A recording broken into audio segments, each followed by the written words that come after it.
Mga kapuso, isang magandang panahon pa rin ang maaasahan natin ngayong araw sa malaking bahagi ng bansa. Kahit kasi nasa Philippine Area of Responsibility pa rin ang Bagyong Nina ay masyado itong malayo kaya hindi natin ramdam ang epekto nito.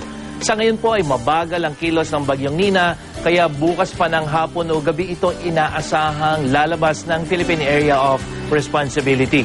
Wala mang dalang mga malalakas sa pagulan ng Bagyong Nina, patuloy naman nating pinapaalalahanan yung mga kapuso nating mangingisda na wag munang pumalaot dito sa may eastern seaboard ng Central at Northern Luzon hanggang dito po sa Northern Seaboard ng Northern Luzon dahil po matataas ang alon dyan dahil sa bagyo, kaya mapanganib po yan lalo na sa mga maliliit na sasakyang pandagat.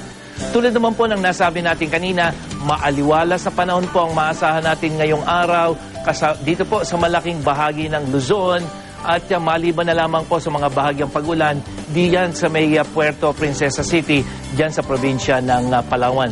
Dito sa Metro Manila, mayroon pong maliit na may tsansa ng pag-ambon o pag-ulan mamayang hapon hanggang mamayang gabi.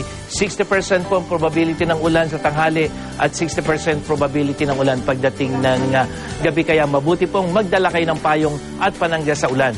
Magiging maaliwalas din ang panahon sa malaking bahagi ng Visayas maliban sa ibang pag-ulan dito sa Bacolod. Habang ang mga kapuso naman natin dyan sa Northern Mindanao ay posibleng makaranas ng mga mahinang pag-ulan pero sa ibang bahagi po ay makakaranas naman ng mas magandang lagay ng panahon. Para sa iba pang impormasyon tungkol sa lagay ng panahon, bisitahin ang webpage at Facebook page ng GMA Weather. Ako po si Nathaniel Cruz para sa I Am Ready, serbisyong totoo ng GMA News.